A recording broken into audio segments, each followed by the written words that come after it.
Hey guys, this is Lucas from the In-Flight channel. Today is your third day of FSX Flight School. FSX Flight School videos are uploaded every day around 5 p.m. Pacific time. So let's get started with the video.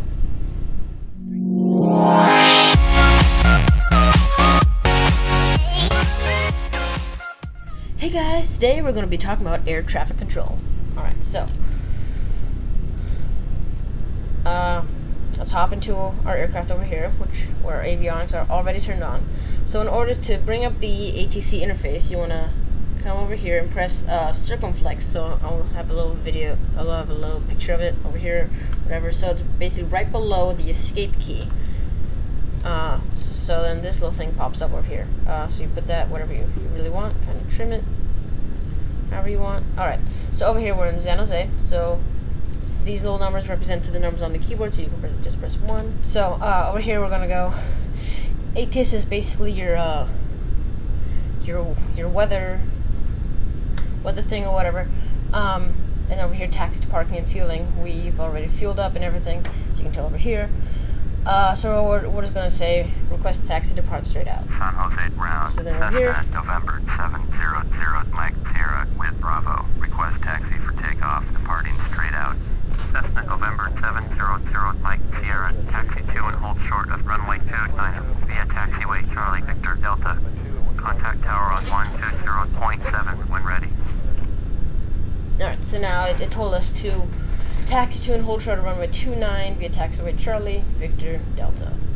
Then we should contact tower 120.7. So then you click acknowledge taxi. Taxiing hold short runway 29 via taxiway Charlie Victor Delta.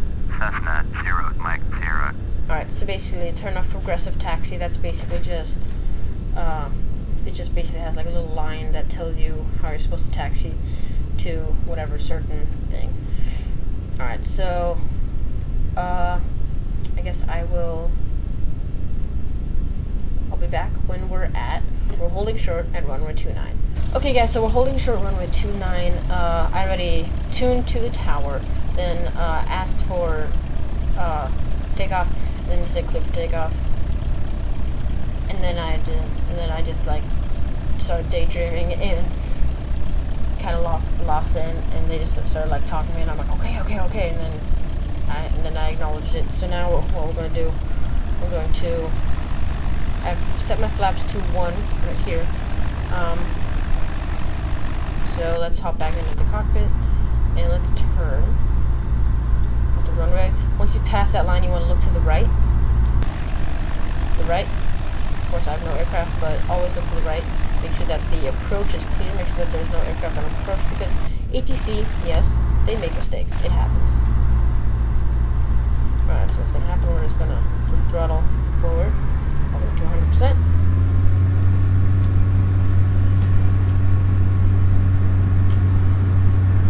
There we go.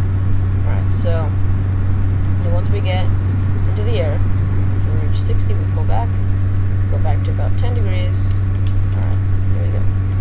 So now basically what happens, we flying to another airport, you'll probably have a flight plan. Flight plans will be discussed in our next video. So over here we're just going to start flying in a certain direction.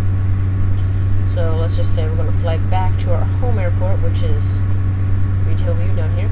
So let's just turn to the right. Just ignore this for now, because we are at the San Jose Tower, because we're not going to be landing back at San Jose. We're just going to ignore all this and just not say anything.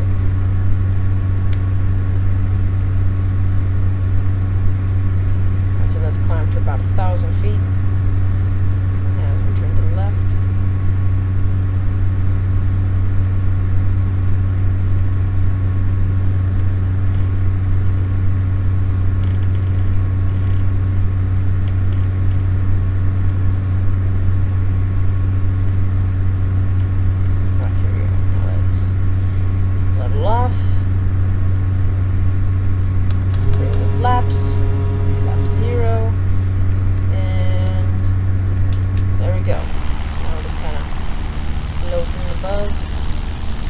Sunset as we fly back.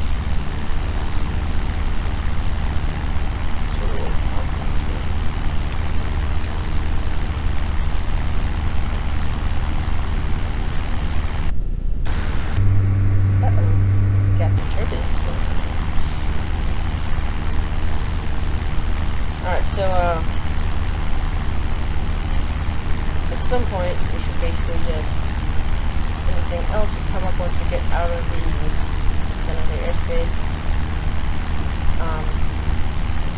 Then basically,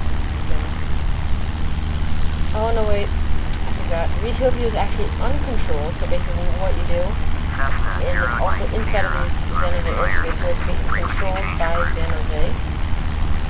Yeah, see, so if you go over here to, oh, there you go, it's not uncontrolled. Alright, retail view tower, and then we go full stop. Retail view tower, Cessna, November 700, Mike Sierra is 4 miles northwest with Mike to land. Alright, Cessna, November 700, Mike Sierra, retail view tower, flight left downwind, runway 31 left, altimeter 301. 31 left. Alright, so acknowledge pattern instructions. Flight left downwind, runway 31 left. Cessna, And then what we do is we select another runway, or we can cancel landing intentions completely. And we're in the yellow with our airspeed. So also when you go down, airspeed, as you can tell, increases because gravity is pulling the plane down. And when you go up, gravity is pulling down on your plane, making you slow down. Alright. Oh my god, we're way too fast. Alright, so what we're gonna do, we're gonna go flaps 1. Green now. If you set your flaps too fast, then you can just start floating up, and you don't really want that. Alright, so let's just bring out that so we can focus more on our runway. Alright, here we go. We're very low right now. So I'll be back when we're on the ground. Okay guys, so we just touched down, we're still slowing down, and so the tower is basically telling us to contact ground on 121.65. The little 121.65, all those little numbers, that's the frequency that you go to. So click 1, acknowledge ground handoff, 121.65, and then we tune ground over here. So then we would click taxi Retail parking. view ground, Cessna, November 700, Mike Sierra, taxi to parking. Cessna, November 700, Mike To Sierra, general aviation parking via taxiway Alpha Yankee Zulu. Alright, so now we say acknowledge taxi clearance. Taxiing to general And there we aviation go. parking using taxiway Alright guys, Alpha so Yankee Zulu. it's basically just an overview of how you use ATC. Just a little bit. We will be covering this more in future videos, but right now this was just like a basic introduction to air traffic control, flight controls, and so forth. So in our next video, what's going to happen is we're going to actually leave our cute little Cessna 172, and we're actually going to hop into a bigger plane, a little bit bigger, okay, a lot bigger. We're gonna this cannot be our home base anymore, but it will be a it's going to be a 737 400, I believe. Yeah, 400. And yeah, see you guys in the next. I'll see you guys tomorrow for another episode of Flight School.